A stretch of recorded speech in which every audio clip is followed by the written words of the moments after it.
এই যুবকের ছদ্মনাম ইমন, খুলনার খালিশপুর এলাকার বাসিন্দা। জুট মিল শ্রমিক, বাবার অবসরের টাকা দিয়ে উপার্জনের জন্য কেনেন ইজি বাইক। উপার্জিত অর্থে ভালোই কাটছিল তার দিনগুলো। তবে বন্ধুদের পাল্লায় পড়ে অনলাইন জুয়ায় আসক্ত হয়ে সব হারিয়ে আজ ফেরারি। লোকজনের কাছ দিয়ে পলায় পলায় থাকি, টাকা পয়সা পাবে মানুষ, মনে করেন মারধর করতে আসে। শুধু ইমন নয়, এ পথে আসক্ত হয়ে নিঃস্ব অনেকেই।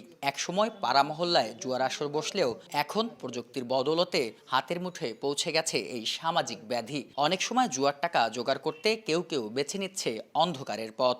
মোবাইলে জুয়া খেলতে খেলতে সবকিছু শেষ। অপরাধমূলক কাজে চুরি ছিনতাই ভাবে সংযুক্ত হচ্ছে, যার একটা টাকা অ্যারেঞ্জ করে তারপর অনলাইনে বেটিং খেলতেছে। বিশেষ করে বিভিন্ন দেশের ক্রিকেট লিগ প্রকাশ্যে বিজ্ঞাপন ও সহজে ধনী হওয়ার লোভকে কাজে লাগাচ্ছে জুয়ারিরা। আমি যখন দেখতেছি আমার একটা টিভি চ্যানেলে মেল বিডের অ্যাড দিচ্ছে বা আদারওয়াইজ যে কোনো জুয়ার সফটওয়্যারের অ্যাড দিচ্ছে, তখন তো আমি উদ্বুদ্ধ হচ্ছি। কেনাকাটায় 100% পর্যন্ত ক্যাশব্যাক জিতে নিন BMW সহ হাজার হাজার পুরস্কার। বিশ্লেষকরা বলছেন, এ ধরনের অপরাধ রোধে পারিবারিক মূল্যবোধ সৃষ্টি ও দ্রুত সরকারের পদক্ষেপ জরুরি। আমরা কিন্তু সবাই প্রবলেমটাকে বাইপাস করে যাচ্ছি, আমরা দেখছি না দেখার ভান করে যাচ্ছি।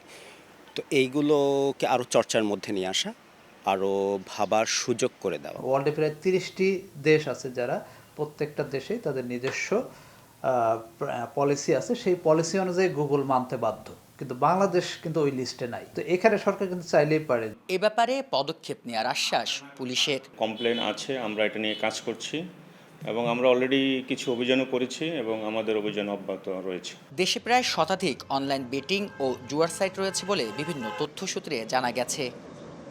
বেল্লাল হোসেন সজল, সময় সংবাদ, খুলনা।